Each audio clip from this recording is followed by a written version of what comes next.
De volta ao programa Conexão Potiguar, conversando hoje com o escritor e pesquisador Rostam Medeiros, que escreveu essa biografia, João Rufino, um visionário de fé.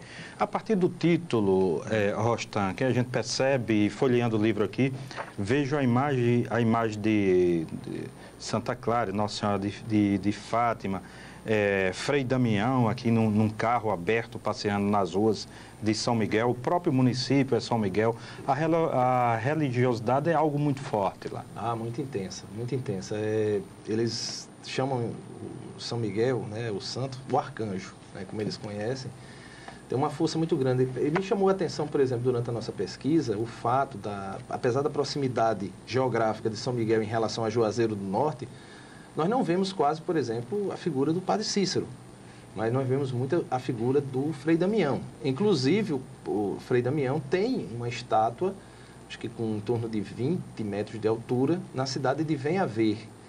É uma situação assim pouco conhecida aqui, a força dessa religiosidade de Frei Damião naquela região.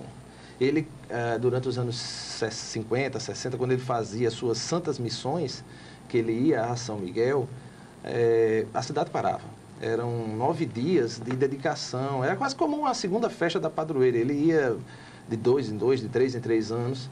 E seu João, então, um pequeno comerciante, fazia questão de estar presente, de ajudar, de participar.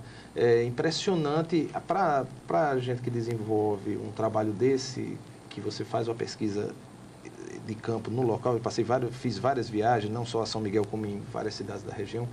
É impressionante como você vai descobrindo essas coisas, esses detalhes que são característicos e concernentes àquela região. É que é uma região, assim, na verdade, São Miguel é muito pouco conhecido daqui de Natal. Eles mesmo comentam comigo, disseram, Rostam, a distância, quem tem negócios. 450 quilômetros, deve ser mais próximo até de Fortaleza do que de Natal. Isso, eles têm uma ligação mais forte com Fortaleza, Mossoró, do que propriamente com Natal. E é uma cidade que possui características assim, de belezas naturais extremamente interessantes.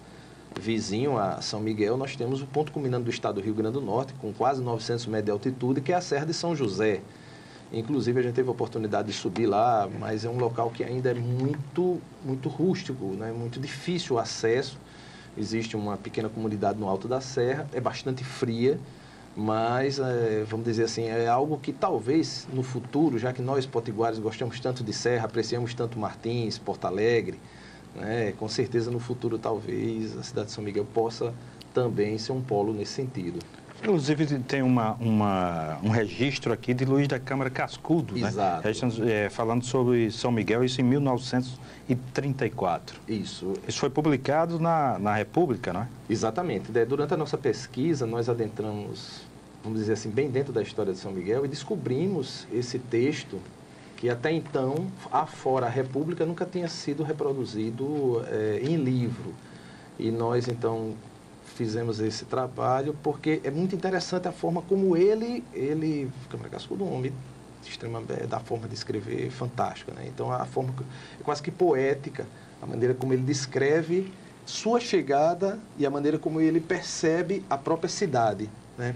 E assim foi muito interessante porque para a comunidade lá de São Miguel foi uma completa surpresa. Eles não sabiam que a cidade havia sido contemplada no passado com um texto de Luiz da Câmara Cascudo. Então, e o livro foi distribuído lá no município para que as pessoas tomassem Exato. Isso aqui conhecimento. tem até uma história interessante, que é o seguinte.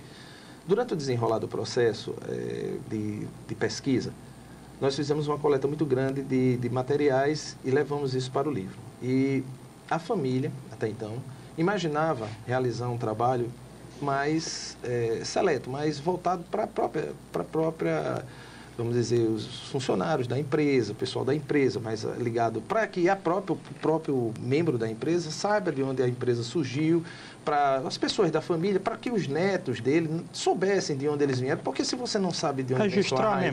Registrar a memória. Se você não sabe de onde vem sua raiz, você... vamos dizer, talvez tenha muito pouco futuro, é assim que eu penso. Mas, de toda maneira, quando houve, então, o resultado deste livro, a família achou por bem dar um presente para a cidade de São Miguel, que já tinha dado tanto a eles, né, que foi criar a ideia de distribuir esse livro em cada uma das casas da comunidade. No princípio foi feita uma tiragem de 2.000 exemplares e depois ocorreu uma segunda tiragem de 8.000 exemplares, que foi na gráfica Halley de Teresina, lá no Piauí. Provavelmente, talvez, nosso livro seja um dos livros de maior tiragem esse ano aqui no Rio Grande do Norte. E esse livro não foi vendido. Esse livro foi distribuído gratuitamente, casa a casa. A coluna Prestes passou em São Miguel? Passou em São Miguel. São Miguel? Nos conte como é que foi isso. No ano de 1926, foi logo em fevereiro de 1926, eles vinham... Coluna Prestes é aquele grupo de revoltosos que, a partir de 1925, diante das várias conflagrações internas que existiam aqui no Brasil, provocada principalmente pela jovem oficialidade do Exército, esse grupo, eles se reúnem em Foz do Iguaçu e decidem seguir lutando pelo Brasil. Eles atravessam o Brasil e eles passam no Piauí, onde são combatidos, inclusive, pela nossa Polícia Militar, né, que prende um dos seus líderes, Juarez Távora.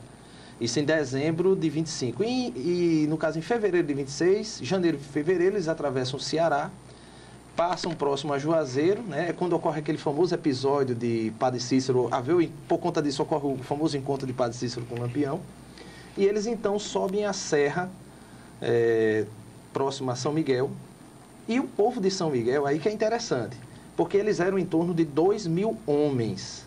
São Miguel, mesmo sabendo que não tinha, a cidade nessa época não tinha nem 500 habitantes, ela não tinha como deter a invasão, mesmo assim os filhos da terra se postam em uma serra, prontos para combater. E combateram.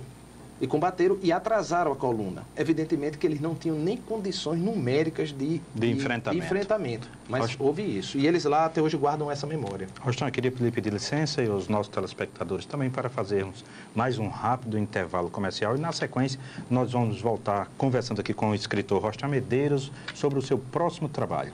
Um minuto só e a gente já volta.